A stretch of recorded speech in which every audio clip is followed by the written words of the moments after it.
کیا تم نے دیکھا نہیں کہ ہم نے کفار پہ شیطانوں کو چھوڑ رکھا ہے؟ الم تر انا ارسلنا الشیاطین علی الکافرین تؤزهم عزا، کہ ہم نے شیطانوں کو کفار پہ چھوڑ رکھا ہے، وہ شیطان ان کو خوب بھڑکاتے رہتے ہیں، اکساتے، تؤزهم عزا کے معنی خوب بھڑکاتے ہیں، خوب اکساتے ہیں۔ فلا تعجل علیہم، رب فرماتا ہے کہ آپ جلد بازی مت کرو، انما نعد لهم عدا، ہم نے ہر ایک کو شمار کر رکھا ہے، کوئی بچے گا نہیں اللہ تعالیٰ سے۔ آپ دیکھیں آج کی بات نہیں ہے، پچھلے زمانے میں بھی ہر دور میں شیاطین اور اس کے چیلے ایمان والوں کے خلاف رہے ہیں، ایمان والوں سے عداوت کرتے رہے ہیں، ایمان کے خلاف، ایمان والوں کے خلاف سازشیں کرتے رہے ہیں، لیکن ہمارا کام ہے کہ ہم ایمان پہ جمے رہیں، اپنے ایمان کا سودا نہیں کرنا ہے، چاہے جو ہو جائے، حالات چاہے جتنے خراب ہو جائیں۔ اللہ کے رسول صلی اللہ علیہ وسلم کی حدیث پاک ہے، حدیث پاک کا مفہوم ہے کہ چاہے تم کو آگ میں جلا دیا جائے، کاٹ دیا جائے، لیکن ایمان کا سودا نہیں کرنا ہے۔ ہر حال میں ہمیں ایمان پہ مرنا ہے، اسلام پہ مرنا ہے، اور مرتے وقت ہماری زبان سے کلمہ ادا ہوئے، یہ سب سے بڑی ہماری دولت ہے۔ اللہ تعالیٰ نے آگے ارشاد فرمایا، یوم نحشر المتقین الی الرحمن وفدا، جب اللہ تعالیٰ متقیوں کو قیامت کے دن مہمان بنا کر کے بلائے گا، رب العالمین میزبان ہوگا، زمین، آسمان، سورج، چاند، پہاڑ، تمام چیزوں کا مالک، موت و حیات جس کے قبضے میں، وہ میزبان ہوگا، ایمان والے مہمان ہوں گے۔ کیا بہترین مہمان نوازی ہوگی۔ رب فرماتا ہے کہ ہم متقیوں کو مہمان بنا کے لے آئیں گے، اور اس کے بالمقابل وَنَسُوقُ الْمُجْرِمِينَ إِلَىٰ جَهَنَّمَ وِرْدًا، اور مجرموں کو اللہ تعالیٰ گھسیٹے گا، ہانک کر کے لے کے جائے گا پیاسا ہونے کی حالت میں۔ جس طرح مثال دی گئی، وردا کے معنی آتا ہے کہ پرندوں کا وہ گول جو پیاس کے عالم میں کہیں پانی کے پاس جمع ہوتے ہیں، تو جس طرح پیاسے ہونے کی حالت میں ہوں گے، ان مجرموں کو اللہ تعالیٰ ہانک کر کے لائے گا جہنم کے پاس۔ تو آپ دیکھیں کہ اس وقت سمجھ میں آئے گا کہ کون صحیح ہے، کون غلط ہے، کون کھوٹا ہے، کون کھڑا ہے، بس بات سامنے آ جائے گی۔ آج ہمیں اللہ تعالیٰ نے سب کچھ دیا ہے، اگر ہم اپنے سے دوسرے سے موازنہ کرتے، کمپیئر کرتے، لگتا ہے کہ جو غیر ہیں انہیں تو بہت کچھ ملا ہوا ہے، ہم تو بظاہر مال کے اعتبار سے کمزور ہیں، پیسے کے اعتبار سے کمزور ہیں۔ گھبرانے کی کوئی ضرورت نہیں، ایمان جیسی عظیم الشان دولت مل گئی، یہ اللہ کی بہت بڑی نعمت ہے۔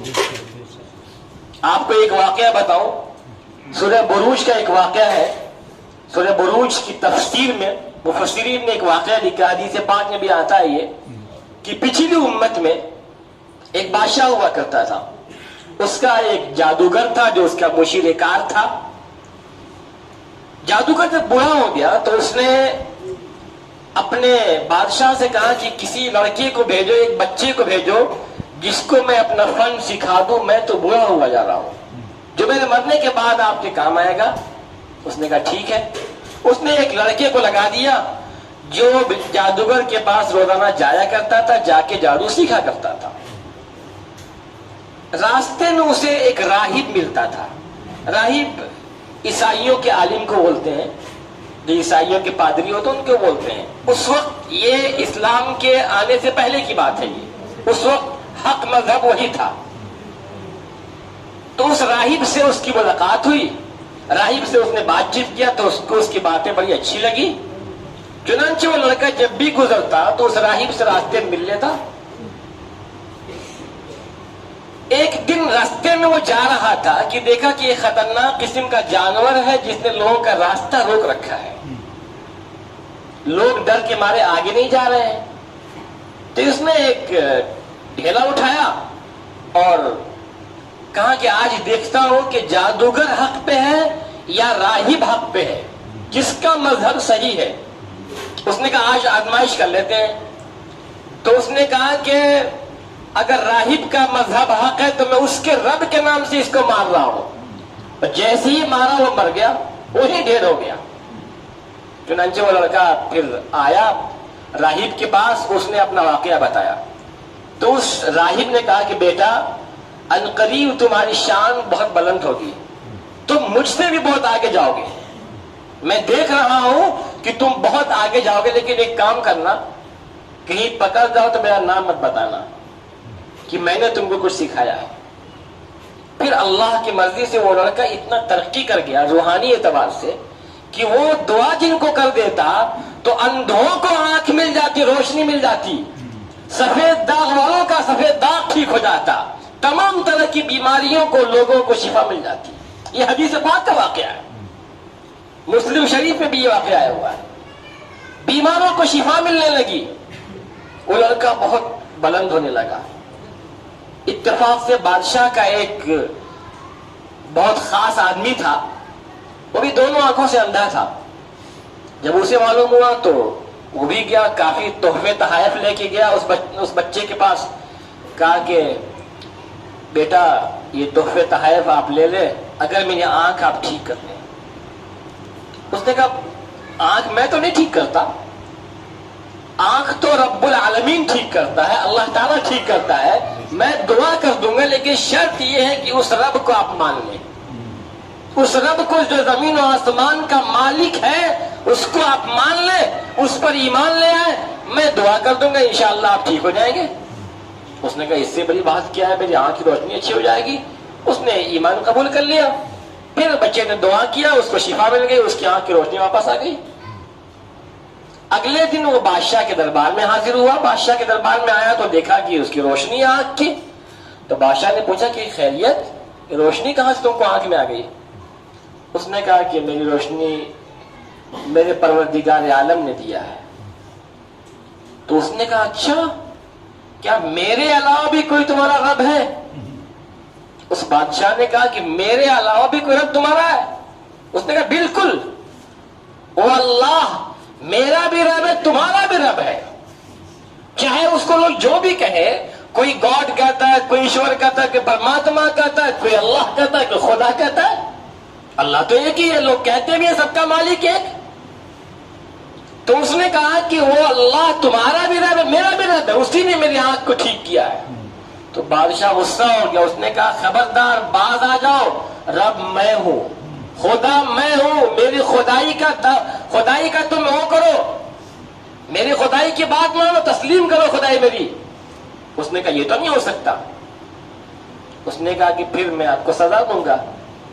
مارنا شروع کیا اس اپنے خادم میں، اپنے خاص آدمی کو اس نے، لیکن وہ مانا نہیں، اتنا مارا کہ اس نے نام بتا دیا اس بچے کا کہ وہی لڑکا ہم کو یہ اس کے ذریعے ہم کو شفا ملی ہے۔ تو بادشاہ نے بلوایا اس لڑکے کو، تو لڑکا آیا تو اس نے کہا اچھا آپ کا جادوگری کا فن اتنا زیادہ بڑھ گیا کہ آپ روشنی ٹھیک کرنے لگے، لوگوں کی بیماریاں ٹھیک ہونے لگی۔ اس نے کہا اس میں میرا کوئی کمال نہیں ہے، یہ کمال تو رب العالمین کا ہے، یہ کمال تو اللہ تعالیٰ کا ہے، وہ جس کو چاہتا شفا دیتا ہے، میں بس دعا کر دیتا ہوں۔ اس نے کہا اچھا میرے علاوہ بھی تمہارا کوئی رب ہے؟ اس نے کہا بالکل۔ تو بادشاہ نے اس کو قید کر دیا اس لڑکے کو، اور اس کو خوب سزا دیا، خوب مارا پیٹا، اتنا مارا پیٹا کہ مجبور ہو کر کے اس نے راہب کا نام بتا دیا۔ اس راہب کو پکڑ کے لایا گیا، تو راہب کو بھی خوب مارا پیٹا گیا۔ بادشاہ نے کہا کہ تم عیسائیت سے پھر جاؤ، اس وقت وہی مذہب حق پہ تھا۔ اس نے کہا اپنے مذہب سے پھر جاؤ۔ اس نے کہا یہ نہیں ہو سکتا۔ اس نے کہا مجھے خدا مان لو۔ بادشاہ نے کہا، اس نے کہا نہیں ہو سکتا۔ پھر بڑا سا آرا لایا گیا اور اس راہب کے سر کے بیچ میں رکھ کر کے آرے سے اس کو چیر دیا گیا۔ مر تو گیا وہ، لیکن ایمان کا سودا نہیں کیا، اس نے سودا نہیں کیا اپنے ایمان کا۔ پھر بادشاہ کی اس آدمی کو لایا گیا، کہا دیکھ اس کا کیا حشر ہوا، اب بھی ایمان سے پھر جا، مجھے خدا مان لے۔ اس نے کہا نہیں مانتا، اب تو میں اللہ پہ ایمان لایا ہوں، مجھے تو ایمان کا ذائقہ مل گیا ہے، اللہ پہ یقین ہو گیا، تجھے جو کرنا کر لے۔ بادشاہ نے اس کو بھی چروا دیا، اس کو بھی مروا دیا اس نے۔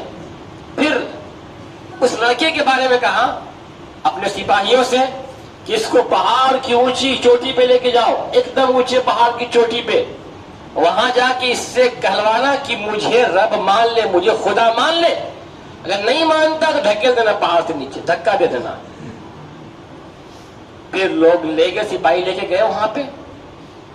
جیسے ہی پہنچے تو اس نے اللہ سے دعا کیا، میرے رب تو سب کچھ ہے، سب کچھ تو ہے، کرنے والا تو ہے، تو ان لوگوں سے مجھے بچا لے. تو پہاڑ ہلنے لگا اور تمام کے تمام سپاہی پہاڑ سے نیچے گر کے مر گئے. یہ لڑکا بچ گیا. اس کی جرأت دیکھ کے پھر بادشاہ کے سامنے آ گیا. تو بادشاہ نے کہا تم کیسے یہاں آ گئے؟ کہا سب مر گئے، اللہ نے سب کو مار دیا. پھر اس نے دوسرے لوگوں کو بلایا، سپاہیوں کو، کہا ایک کشتی میں، ایک ناؤ میں ان کو لے کے سمندر میں جاؤ.